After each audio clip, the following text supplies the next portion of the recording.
Ahora sí. Bien, con esta segunda parte de protista habíamos llegado a ver la primera clasificación de las 4 que presenta la Facultad de Odontología. Sí, ya se las muestro, ahí que estoy aceptando a sus compañeros y ahí les muestro. Habíamos visto la clasificación de autótrofos fotosintéticos y vimos las 5 subclasificaciones que encontramos en ese gran grupo. O sea, autótrofos fotosintéticos ya los trabajamos, lo que vamos a trabajar ahora son autótrofos y heterótrofos. Dentro de los autótrofos fotosintéticos vamos a encontrar estos 5 grandes grupos: bacilófitas o diatomeas, crisófitas o algas pardos doradas, clorófitas o algas verdes, feófitas o algas pardas y las rodófitas o algas rojas. Estos son los 5 que ya trabajamos en la primera parte. Entonces ahora nos vamos a ir a trabajar con los autótrofos y heterótrofos.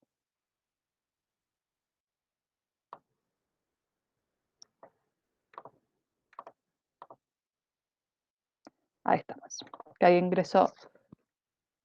Este grupo sí tiene una gran dificultad a la hora de clasificarlos porque es como más amplio, entonces tienen la capacidad de realizar fotosíntesis y la capacidad de heterotrofía, es decir, se van a alimentar también de otro ser vivo.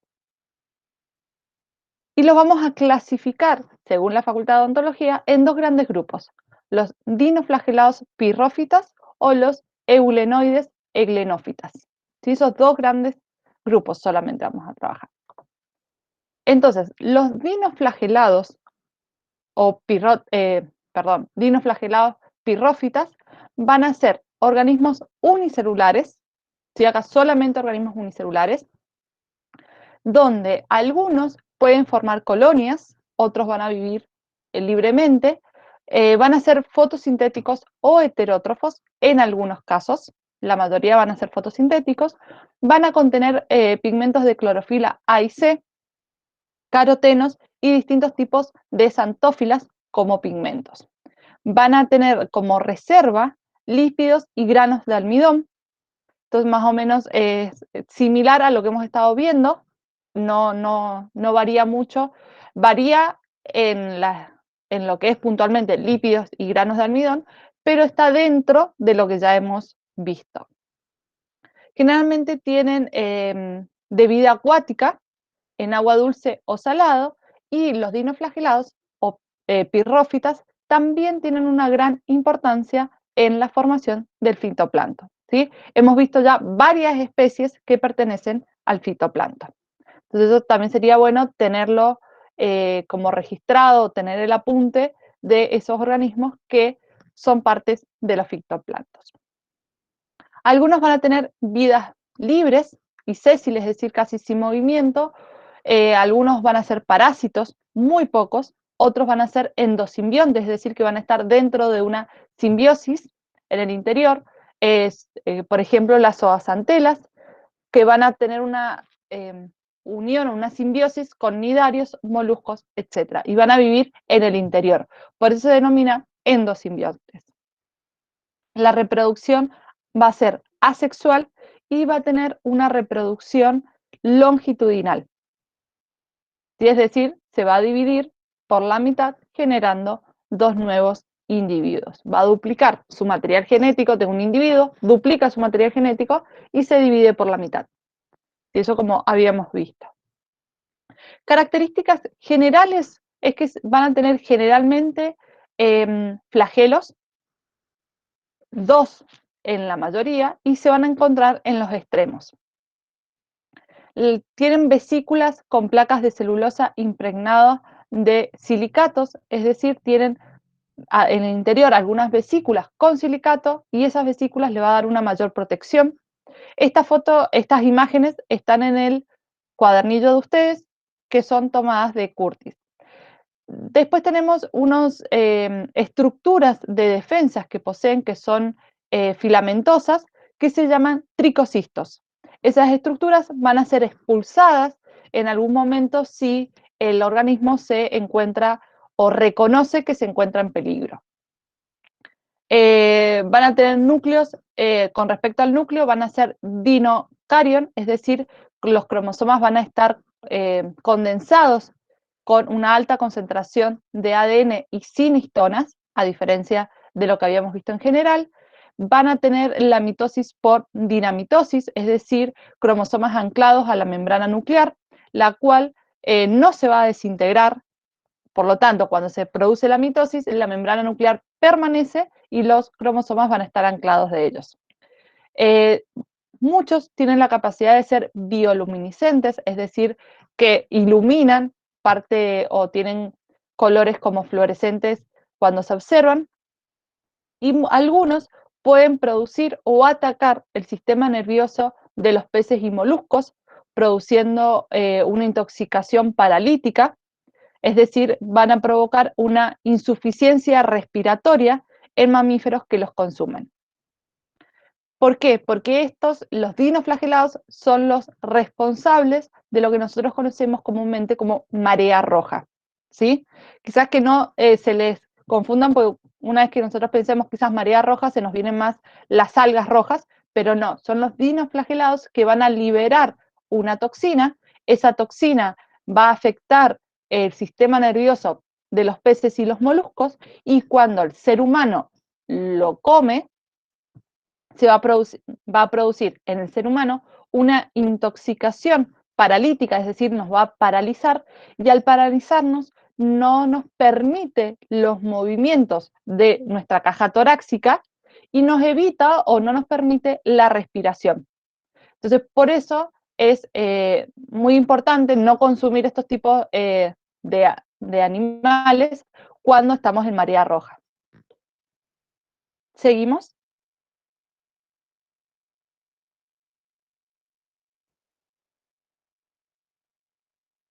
¿Sí, no?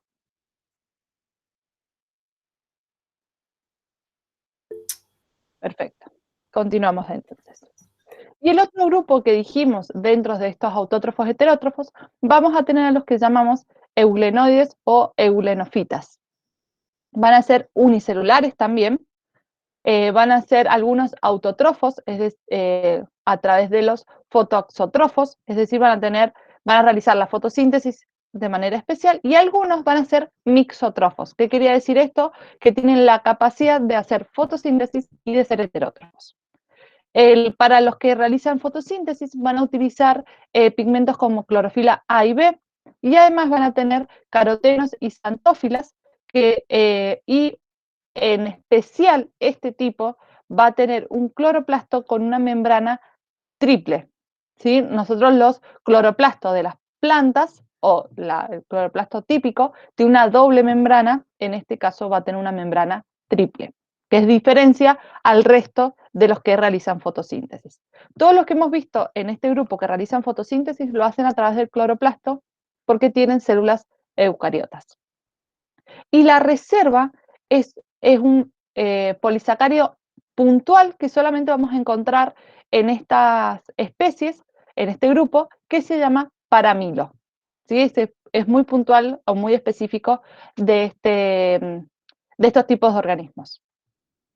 Van a tener una vida libre, ¿sí? No van a estar ni en simbiosis ni van a ser parásitos, y se van a encontrar generalmente en agua dulce, agua salada o sedimentos húmedos. ¿Sí? Generalmente hemos visto que casi todos necesitan o agua o el sedimento húmedo. Va a tener una reproducción asexual a través de una división longitudinal, es decir, a lo largo se va a dividir el individuo. En la mitosis no se va a desintegrar la membrana nuclear y los cromosomas van a aparecer condensados desde la etapa de interfase. En la mitosis que nosotros vimos, los cromosomas empiezan a condensarse en la profase. Y como características generales tienen dos flagelos, uno largo y grande y el otro puede ser corto y generalmente es inactivo, y tiene una cubierta proteica externa muy flexible, no tiene pared celular, es decir, está desnuda, y una y tiene una pequeña película abajo de la membrana celular. Son lisas y en algunos casos pueden tener espículas que serían como una especie de pinches para la protección. ¿Dudas hasta acá?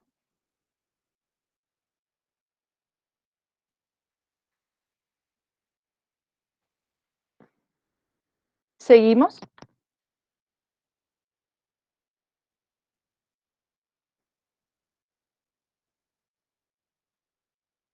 ¿Continuamos? ¿Sí? ¿No? ¿Necesitan que veamos algo de vuelta? Continúo.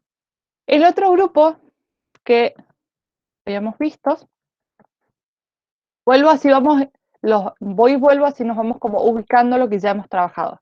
Ya hemos trabajado todos los autótrofos fotosintéticos, que teníamos 5 grupos, autótrofos heterótrofos y heterótrofos, que lo acabamos de ver, que son 2 grupos. Y acá tienen como una breve descripción de lo que son en general.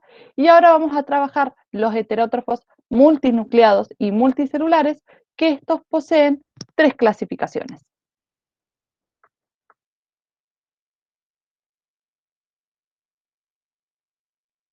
O sea, 3 clasificaciones, pero en su cuadernillo solamente trabajamos 2. A los heterótrofos multinucleados y multicelulares los vamos a conocer generalmente como mohos, no tienen como muchas características en comunes, y vamos a encontrar 2 grandes tipos: los mohos mucilaginosos o los mohos acuáticos o oocetos. ¿Sí? Acá los cetos nos va a recordar a los hongos, pero recordemos que los oomicetos van a ser como hongos inferiores y por eso no están en el grupo de los fungi. Los mohos mucilaginosos se van a dividir en plasmodales o mixomicetos, donde van a tener una masa única con muchos núcleos diploides. A esto era lo que inicialmente habíamos llamado cenocítico, es decir, que tenían muchos núcleos. O vamos a tener el otro grupo, son los celulares o acracimocetos, que van a ser células haploides separadas por membrana. Entonces, muchos núcleos diploides o células haploides separadas por membrana.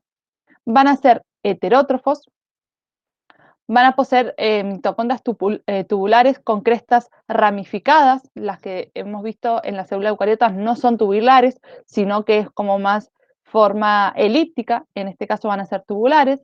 Van a vivir en hábitats húmedos, fríos y sombreados. Poseen una estructura de esclerosio, que van a ser estructura de resistencia endurecida, que le va a dar una protección, y van a tener una reproducción asexual y sexual. En este grupo no tenían ustedes imágenes en el cuadernillo, entonces para no confundirlos no les quise agregar una imagen. Y el otro grupo era de los mohos acuáticos o micetos, y van a ser cenocilíticos, como dijimos recién, con muchos núcleos, y a su vez van a formar hifas, ¿sí? Estructuras filamentosas, que eran las hifas que nosotros, muy similares a las del hongo, por eso a esto se los considera hongos inferiores. Producen células flageladas en alguna fase de su vida. Generalmente las células flageladas van a ser los gametos, pero pueden tener otras estructuras. Es decir, el individuo adulto no posee flagelos en general, pero van a producir algún tipo de células con flagelos.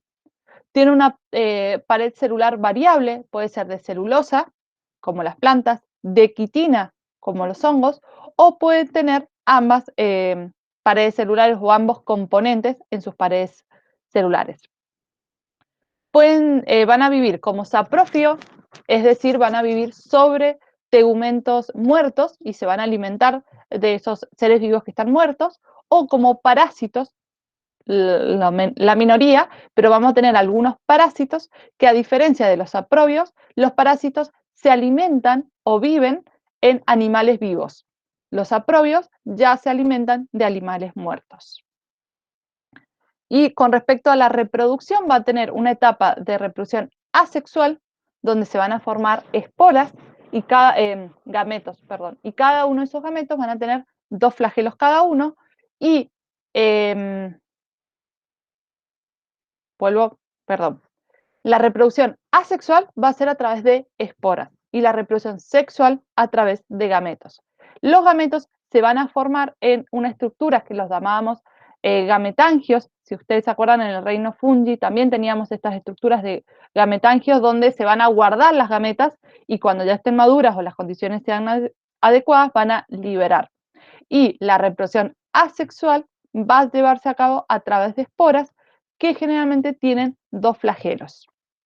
Entonces, asexual por esporas, porque un solo individuo va a producir las esporas, y de forma sexual a través de gametas, porque necesito dos individuos que generen gametas, una positiva, una negativa, o femenina, masculina, y luego la unión de esas gametas. Por eso se va a reproducir de forma sexual por gametas y de forma asexual por esporas.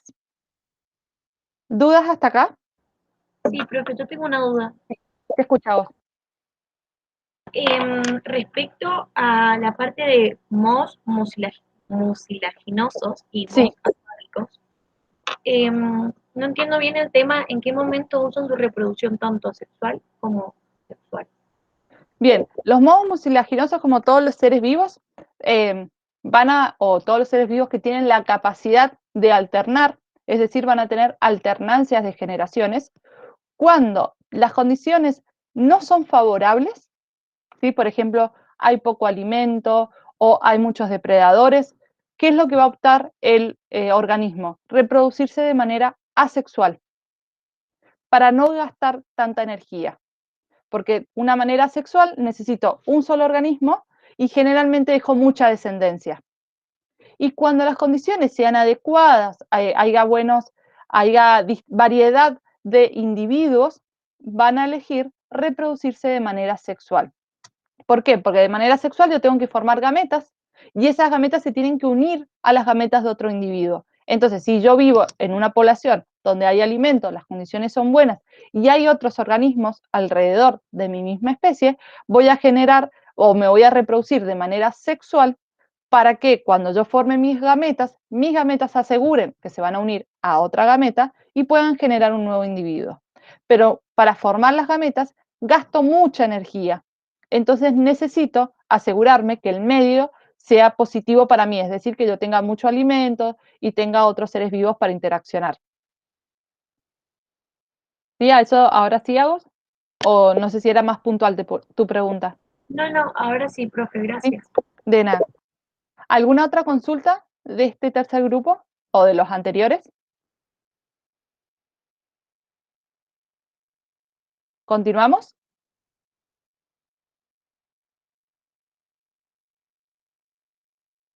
Bueno, continúo. Si me dicen algo, nos volvemos para atrás. Bien, gracias, Azul. Y ahora nos quedaría el cuarto grupo, a los que vamos a llamar heterótrofos unicelulares. Y siempre siguiendo la clasificación de la Facultad de Odontología.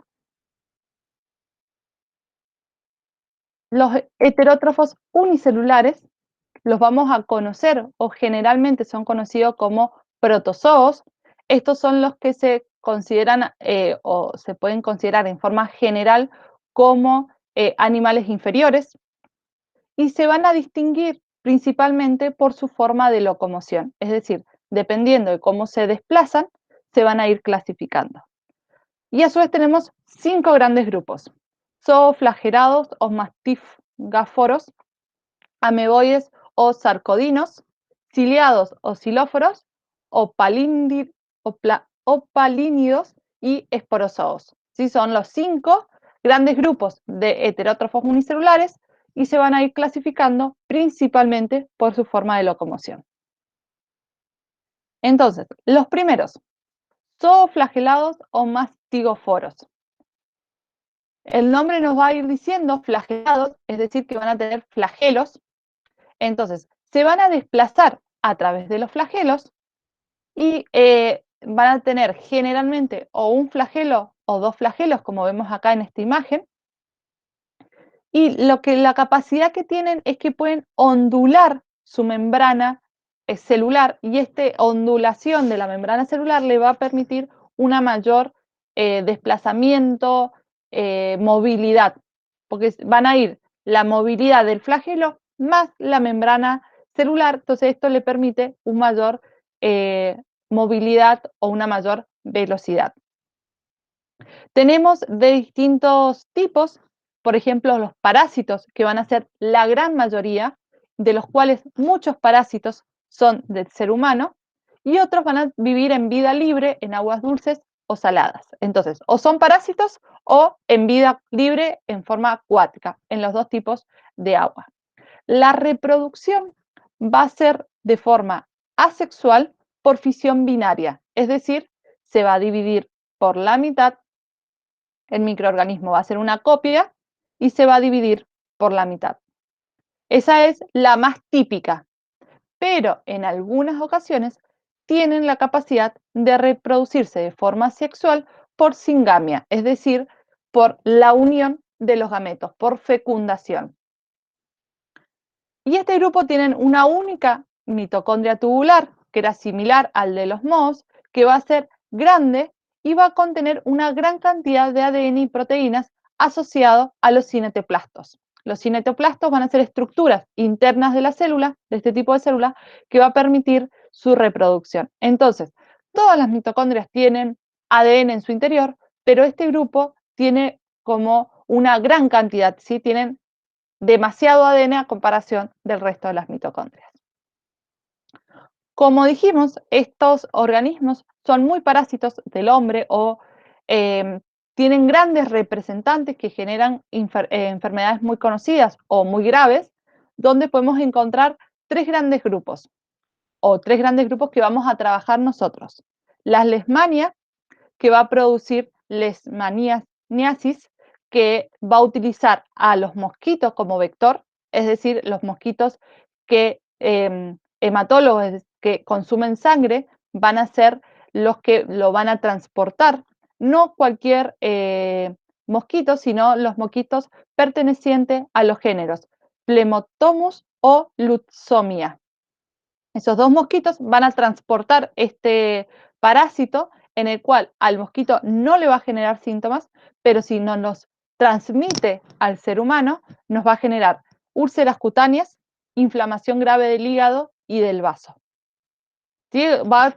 El mosquito lo único que va a hacer de transporte o de vector. Si alguno de estos dos géneros nos pica, ¿sí? O se alimenta de nuestra sangre, si está infectado, nos va a transmitir este parásito. Si no está infectado, no nos va a hacer nada. El otro grande grupo es el tripanosoma, que quizás ya es más conocido o lo han escuchado, principalmente por el Trypanosoma cruzi, que es muy típico de esta zona. Y el Trypanosoma cruzi, ¿por qué lo conocemos nosotros principalmente? Porque genera el mal de Chagas o la enfermedad de Chagas-Mazza. ¿Sí? Esa es la principal enfermedad que produce y por eso nosotros lo conocemos. Van a utilizar como vectores también organismos o insectos hematófagos, es decir, que se alimentan de la sangre de otros seres vivos, lo que nosotros conocemos como la vinchuca, como su principal vector, que se llama Triatoma infestans.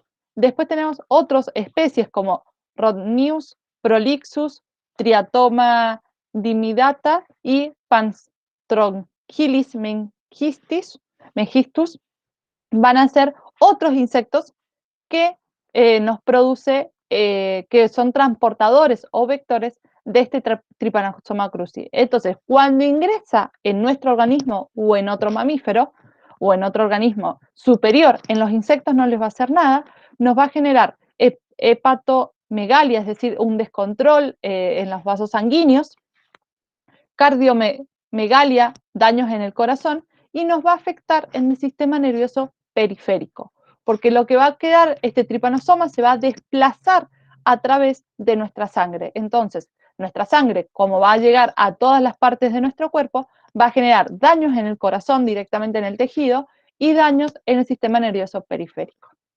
Las otras especies de tripanosoma, que quizás son un poquito más lejanos a nosotros, porque el Trypanosoma cruzi es como muy cercano a nosotros, uno más lejano son el Trypanosoma brucei y el Trypanosoma rhodesiense, que van a producir una enfermedad africana que se conoce como la enfermedad del sueño. Y el vector en este caso va a ser una mosca africana que se llama tsetse, ¿sí? vamos a tener entonces distintos vectores y a su vez distintas especies de triparsoma y van a generar distintas enfermedades. Por ejemplo, la enfermedad del sueño y el mal de Chagas. Y por último, la guardia lamblia van a producir, que quizás lo han escuchado, giardiasis, que lo que genera es diarrea. Generalmente a este parásito no necesita un vector, sino que lo podemos encontrar en aguas residuales, ¿sí? Cuando tomamos agua que no está potabilizada, no, podemos consumirla, o sea, literalmente consumirla, tomamos en un vaso de agua, o cuando consumimos frutas y verduras que no han sido lavadas correctamente, pueden encontrarse estos parásitos y nos los consumimos literalmente y dentro de nuestro organismo se van a reproducir. ¿Sí? Esta es una imagen de la que produce las giardias. Esta en el interior humano se va a reproducir de manera asexual y sexual si tuviera las condiciones necesarias. ¿Dudas hasta acá?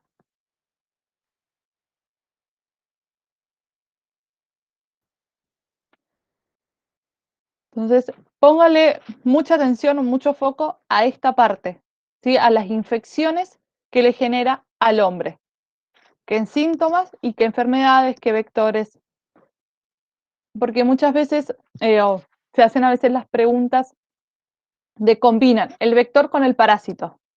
Esa puede ser una de las preguntas, después otra de las preguntas que ya se las han hecho es el parásito o el que produce el daño con la enfermedad o los síntomas. Entonces, siempre cuando aparezcan estas aclaraciones de infecciones hacia el hombre, hay que prestarle más atención y hacer un poco más el zoom en esta estructura. ¿Seguimos?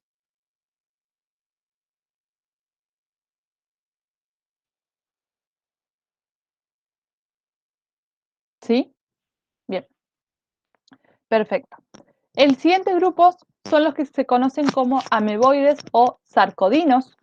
¿Por qué ameboides? Porque van a tener una estructura de ameba, es decir, no va a estar definida, no se van a ver a simple vista en la mayoría de los flagelos. Entonces van a tener un desplazamiento de pseudópodos lobulados. ¿Qué quiere decir? Que es como literalmente se mueve la ameba, va como a extender un segmento de su cuerpo y esa extensión va a ir a desplazar el contenido de su cuerpo a esa extensión, luego va a mover otra parte y se va a ir extendiendo, ¿sí? Va a ir como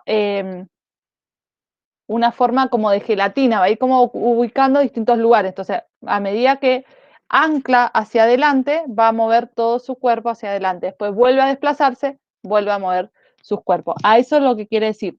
Y con pseudópodos lobulados es que la estructura que se va a formar va a tener una forma de lóbulo. Y pseudópodos es que es casi como una sopapa, por así decirlo, y lo que le permite pegarse, desplazarse, despegarse y volver a moverse. Tenemos de vida libre, que lo podemos encontrar en agua dulce o salada, en la tierra, y también tienen, algunos son parásitos, que también vamos a ver si incluye puntualmente en el hombre. Reproducción asexual por mitosis, reproducción sexual por singamia, es decir, por la unión de gametos. La pared celular va a estar ausente y va a tener unas estructuras externas o quetas o tecas que pueden ser brillantes y a veces son de silicias. O sea, todas estas estructuras son tecas. Nosotros lo estamos viendo desde la parte superior. Cuando si la vemos de parte lateral, vamos a ver que son tecas, son estructuras que a veces son de calcio, a veces son de silicias y les da una cubierta externa, es decir, le da una protección externa. Son foraminíferas, es decir, viven vida libre, marinas, pueden tener conchas o no, y se pueden unir al barro del fondo del mar y formar distintas estructuras como seres vivos, perdón, como colonias, a eso se refiere. Entonces, en el fondo del mar pueden generar esas tecas, las pueden hacer más gruesas y generar similares a conchas y vivir en el fondo del mar. Principalmente en el hombre vamos a ver dos especies. La entamoeba histolística, que va a producir disentería amebiana, que es decir, es una úlcera sangrienta en el colon y puede pasar este daño hacia la circulación hasta el hígado y por lo tanto en el hígado que se va a purificar la sangre, se va a liberar de tóxicos, al llegar ahí se puede distribuir a todo nuestro cuerpo y generar daños en toda nuestra estructura. Generalmente se transfiere a través de la vía fecal oral, entonces ahí es cuando las limpiezas son importantes. Y la otra especie o el otro género es la Acanthomoeba especie, porque sería todo el género, incluye, de vida libre o infecciones oportunistas, es decir, no vive sí o sí unida a su hospedador, sino que es de vida libre y si encuentra las condiciones adecuadas puede ser de parásitos. Y generalmente se encuentra o el daño más frecuente que puede producir es en infecciones oculares a través del uso de lentes de contacto. Por eso, una mala higienización nuestra nos puede llegar nos va a llevar a adquirir algunas de estos parásitos. ¿Dudas hasta acá? Yo, profe, te Sí, ya vos. perdón. No, sí, es para eso. Es más, Quería mejor que hagan preguntas. buenísimo. Entonces, en la parte de su desplazamiento, cuando dice que es un pseudópodo ovulado, Sí, no entiendo bien a qué se quiere referir. bien. A ver si tengo alguna imagen que me pueda servir.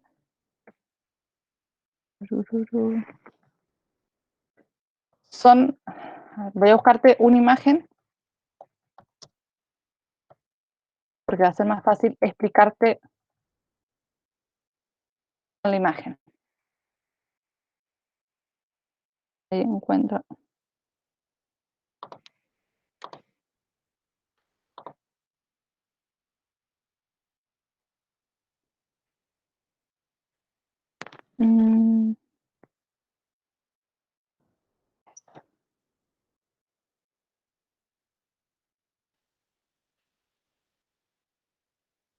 Y ahora voy a dejar de compartir.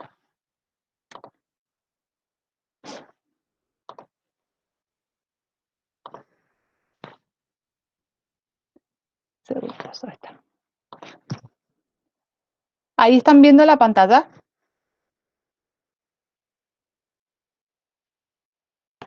Sí, profe. ¿Sí? Bien. Esta imagen, si es de una ameba, no es del parásito que estamos viendo, sino es que, imagínense, esta es la membrana celular, ¿sí? Que es flexible, y en el interior está todo el citoplasma. El citoplasma es como una gelatina, ¿sí? Es gelificante, entonces tiene esa fluidez. No es ni líquido ni sólido, sino que es más como un gel. Los pseudópodos, esto es un pseudópodo, ¿sí? Estas extensiones. Lobulados, ¿por qué? Porque tienen forma de lóbulos, ¿sí? Tiene esa forma redondeada, entonces esa es la fórmula lobulada que da.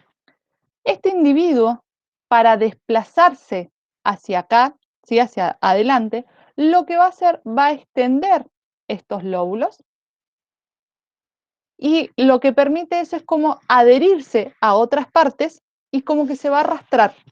Es decir, va a anclar, estos de acá adelante los va a anclar. Se va a desplazar lo máximo que puede, se va a estirar y estos que están acá atrás se van a empezar a despegar. ¿Por qué? Porque todo este fluido, ¿sí? Todo el citoplasma, se va a desplazar para ocupar el lugar de estos lóbulos. Entonces, esto se va a despegar y se va a contraer. Luego se va a volver a estirar y va a volver a contraerse. Acá, no sé si esta está un poquito más, si la puedo hacer un poco más grande la imagen. Se me achica más. Sí, es como que generan extensiones que van desplazándose, que le permite desplazarse. Las imágenes no están muy... Acá tienen extensiones, pero no son casi lobuladas. ¿Sí? Van a ir extendiendo sus membrana celular y a través de esa extensión permite que su fluido, que está en la parte posterior, por así decirlo, se va a desplazar hacia adelante. No encuentro una buena imagen para mostrarte.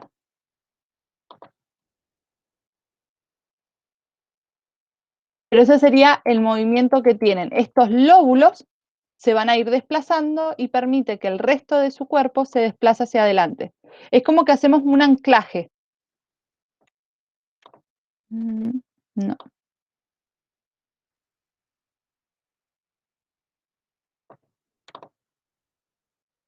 Sí, acá estaría como más formado el lóbulo, y lo que va a hacer esta célula es trasladar todo su citoplasma para adelante. Entonces, cuando desplaza su citoplasma para adelante, esta parte posterior se va a despegar del sustrato y se va a desplazar hacia adelante. ¿Se entiende, Agos, ahora? Sí, pero se entiende mucho mejor. Sí, Gracias. perfecto. No, de nada. Bueno, y va a ser eso, es como una esponja, va a ir desplazándose a medida que avanza. Ustedes, bueno, son muy chicos, pero había una película que se llama Flipper, creo, que era con, ay, se me fue el nombre, de Robbie Williams, que era como una sustancia verde gelatinosa y se desplazaba de esa manera. No sé si alguien la ha visto, pero creo que son muy pequeños para haberla visto. Hace ese movimiento, digamos. Ahora comparto y continuamos. ¿Alguna otra duda?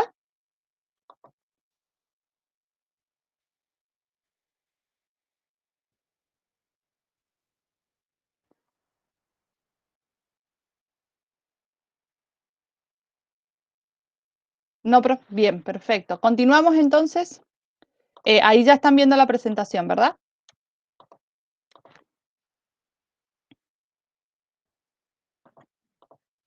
Seguimos entonces. Habíamos llegado hasta flagellados, los vimos, hasta los ameboides. Hasta acá habíamos trabajado y bueno, habían preguntado sobre el desplazamiento. En este caso particular, en los anteriores hemos visto que en la mayoría habían flagelos. Acá no hay flagelos, entonces por eso tienen que buscar otras técnicas para desplazarse. En este caso utilizarían los lóbulos, los pseudópodos. El siguiente grupo serían los ciliados o cilioforos.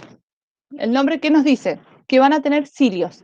Y si ustedes ven acá, todos esos pequeñitos van a ser, que casi no se ven, pero están, van a ser cilios que van a estar en la membrana y van a permitir, esos pequeños cilios, que van a ser más numerosos que los flagelos, van a permitir el desplazamiento de todo el organismo. Van a tener vida libre, generalmente en agua dulce, en suelos, en agua salada, tienen mucha diversidad y van a ser parásitos no patógenos en algunos casos, es decir, van a vivir de un hospedador, pero en general no le van a producir alguna enfermedad o algún daño terminante a estos seres vivos. Sí les pueden consumir su alimento, por ejemplo, pero generalmente no les producen un daño. Tienen ciertas características puntuales o específicas. Tienen tricocistos, que son quistes de resistencia, es decir, cuando las condiciones no son favorables, van a formar estos quistes de resistencias. Tienen vacuolas contráctiles, estas vacuolas contráctiles, que sería esta, que está acá en la superficie, si ustedes ven, tiene como distintas proyecciones, y esta vacuola contráctil también va a colaborar en el desplazamiento, porque esta vacuola va a ir desplazando su contenido interno dependiendo hacia dónde se tiene que mover el organismo. Va a tener varios núcleos, donde podemos tener macronúcleos, es decir, un núcleo grande, como por ejemplo, si me dejara el mouse, esa violetita, ¿sí? Esto sería un macronúcleo, y también pueden tener micronúcleos, esos pequeños que están ahí. Y van a participar en el proceso sexual de las células, del organismo. Uno de los más conocidos es el Paramecium caudatum. ¿Sí? Esa sería como la especie más conocida. O ustedes quizás lo han escuchado como el paramecio o paramecium, el género.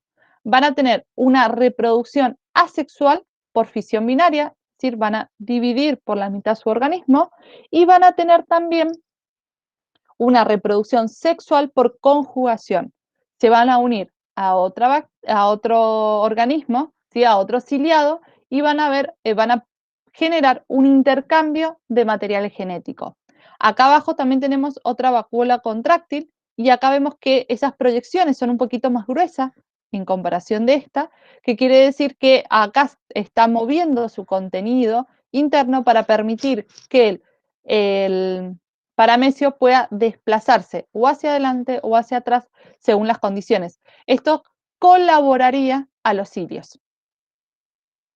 Y los tricocistos, entonces va a tener quiste de resistencias y además tricocistos. Los tricocistos, que ya lo habíamos visto, son estructuras de defensa que tienen los organismos que los tienen en su interior y cuando consideran que están siendo atacados o van a ser depredados, los pueden liberar como forma de defensa. ¿Seguimos?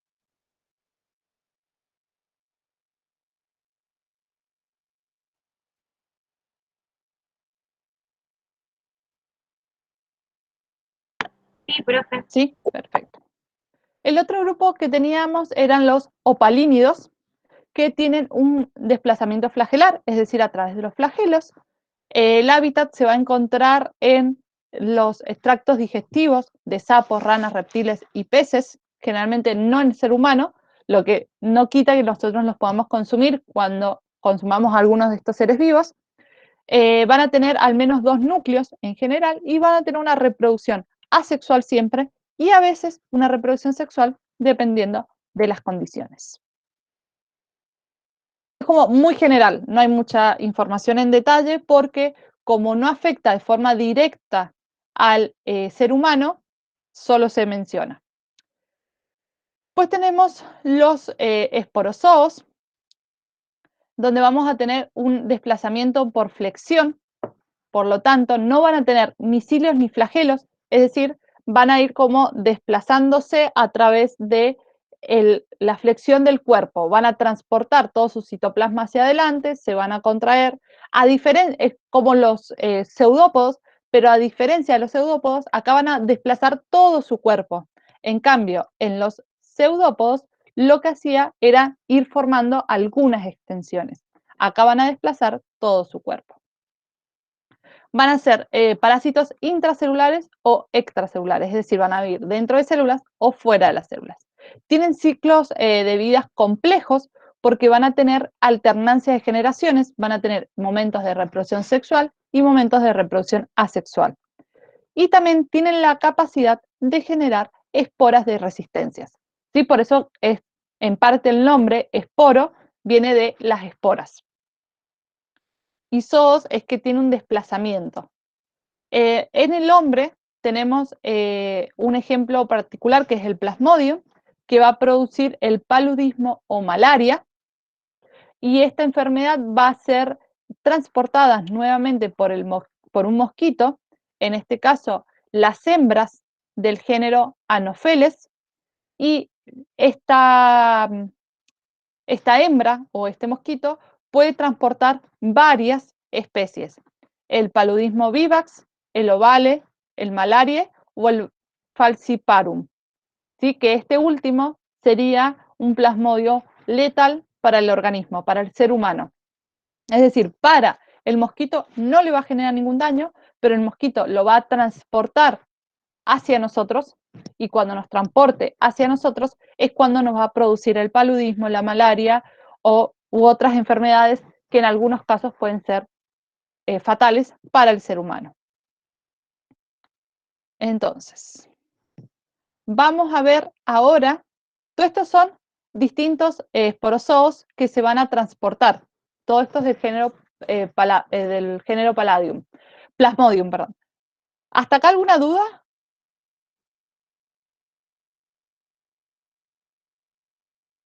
Para centrarme directamente en el ciclo. No sé si hay alguna duda hasta acá.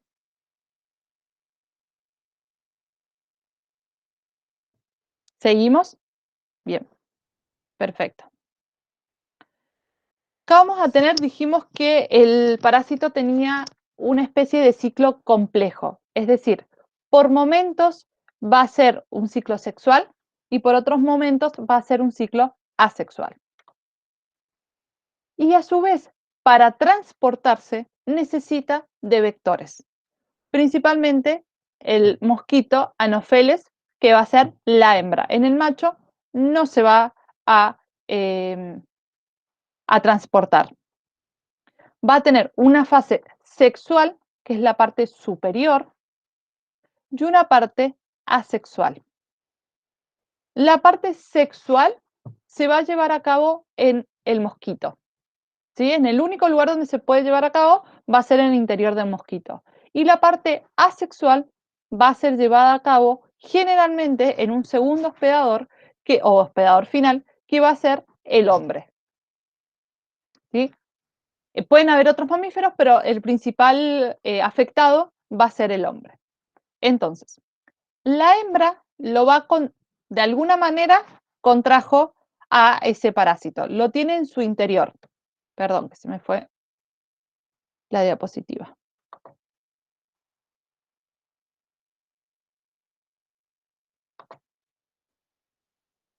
Bien. La hembra, ¿sí?, va a tener en su interior el mosquito, el parásito. Este protista va a generar en el interior de la hembra los gametos femenino y el gameto masculino. Y puntualmente en el tracto digestivo, en el tubo digestivo del mosquito, se va a producir la unión de los gametos. Es decir, acá están haploides, uno de los gametos se me van a convertir en diploides. Y eso se van a encontrar en el interior del tubo digestivo. En los mosquitos, el tubo digestivo está asociado a las glándulas salivares. Entonces, el parásito ya fecundado va a liberarse del tubo digestivo y va a ingresar a las glándulas salivales en forma diploide. Una vez que ingresa a las glándulas salivales, ¿hasta ahí se entendió la parte sexual?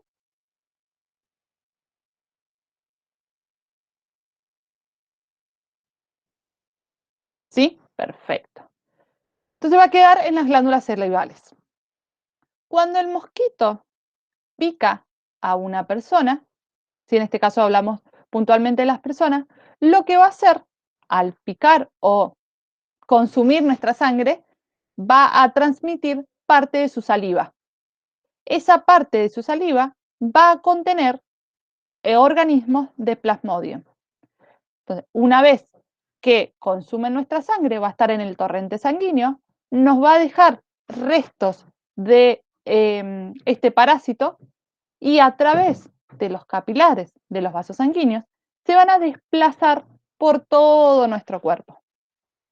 Cuando llegan al hígado, principalmente, van a ingresar a las células del hígado, es decir, células hepáticas. Una vez que ingresan a las células hepáticas, se van a empezar a reproducir de manera asexual.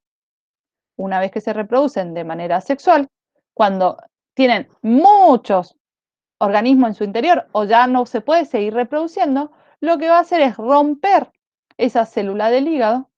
Por lo tanto, esos organismos se van a desplazar por todo nuestro torrente sanguíneo, pueden infectar glóbulos rojos, los glóbulos rojos los van a transportar por todo el cuerpo, y si en esa instancia que tenemos este parásito en el interior, viene un mosquito del género Anopheles, consume nuestra sangre, se va a infectar nuevamente o va a transportar nuevamente los parásitos.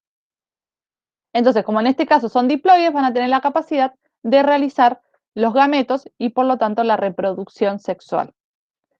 ¿Cuál es el mayor problema que en nuestro cuerpo el mosquito el parásito, Plasmodium, se va a reproducir de manera asexual?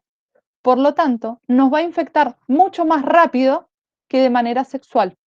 En nuestro organismo van a quedar muchos más organismos que en el mosquito. Porque el mosquito, quizás como es pequeño, no tiene tantas capacidades o no tiene las condiciones adecuadas para que se reproduzca de manera sexual. En nuestro organismo no se va a reproducir de manera sexual porque no tiene las condiciones necesarias, y en el mosquito no se va a reproducir de manera asexual porque no tiene las condiciones necesarias. ¿Se entendió? ¿Necesitan que explique nuevamente alguna parte?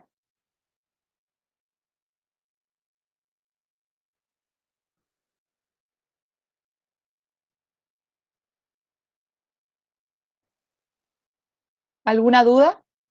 ¿Sí, no? ¿Están procesando todavía la información? Bien, gracias a vos. Acá, en este ciclo, vemos perfectamente la alternancia de generaciones. Tenemos una parte sexual, cuando termina la parte sexual, viene la parte asexual, y así sucesivamente. ¿Sí? Si el parásito, el esporozoos, no pasa al torrente de un mamífero, va solamente a hacer esta parte, y si sí pasa a un torrente mamífero, va a poder hacer la segunda parte. Es decir, el parásito necesita sí o sí de los dos hospedadores para producir su ciclo completo. Si no tiene sus dos hospedadores, no va a producir su ciclo completo. Y en cada uno de los hospedadores va a hacer funciones diferentes, acciones diferentes, dependiendo de las condiciones que tenga. ¿Alguna duda hasta acá? ¿De todo? ¿O del ciclo? ¿O de todo lo que hemos visto?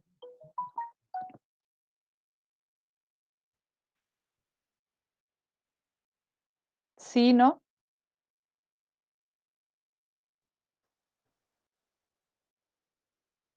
Sé que es mucho lo que hemos visto, pero porque nosotros mañana tenemos el trabajo práctico evaluativo.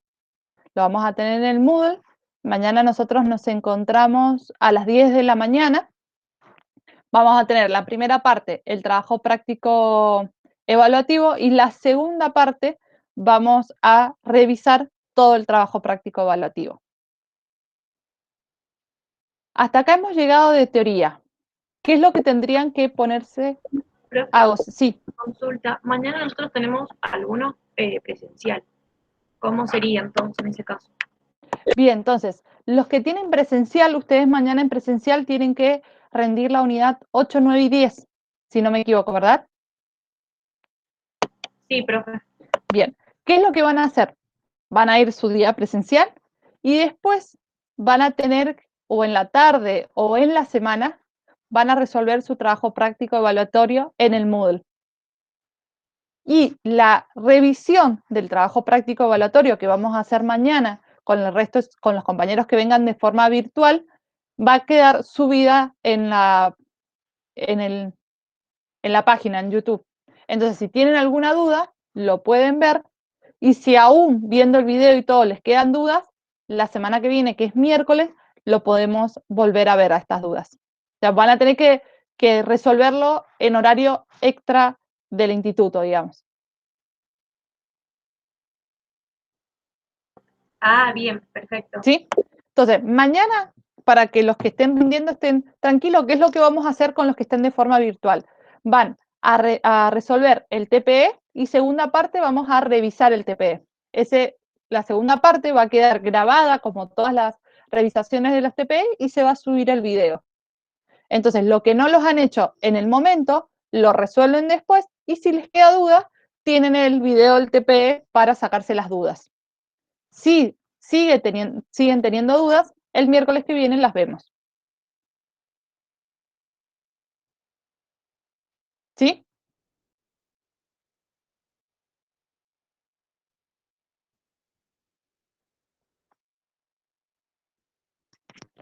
Con respecto a la pregunta de Lu, que decía sobre los Plasmodium.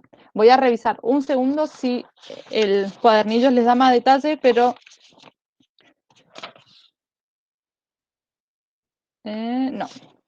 Les habla en general de los Plasmodium. Ustedes no tienen que saber el detalle de cada uno de los Plasmodium, qué efecto genera.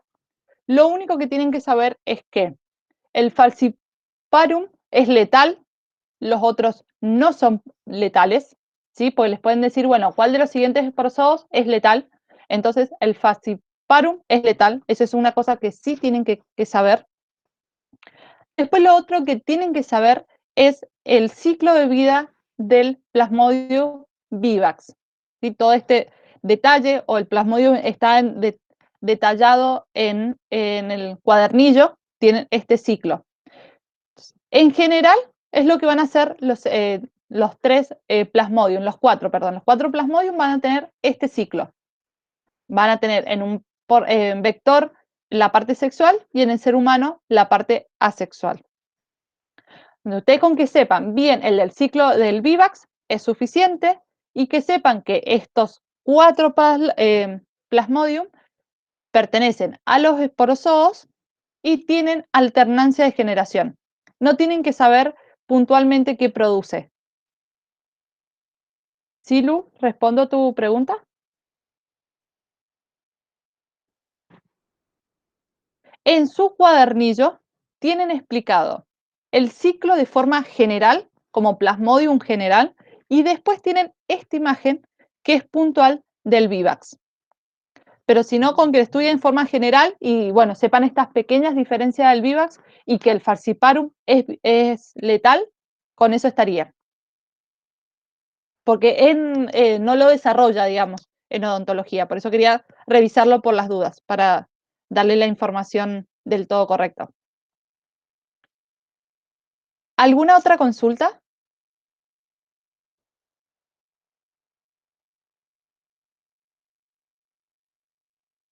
Entonces, recuerden que van a tener, que ustedes se tienen que guiar por esta clasificación. Porque si ustedes leen de otro lugar o ven otro cuadernillo, tienen que tener en cuenta esta clasificación. ¿Por qué les hago esta aclaración? Porque ustedes tienen disponibles todos los videos de todas las clases. También van a tener disponible, por supuesto, la clase de técnicos que están teniendo ahora con la profesora Ana, sus compañeros, pero es diferente.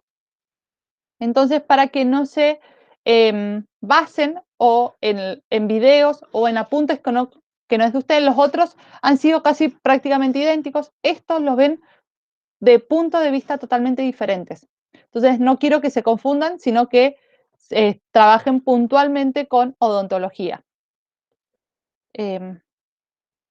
¿Alguna otra duda, consulta que haya aparecido?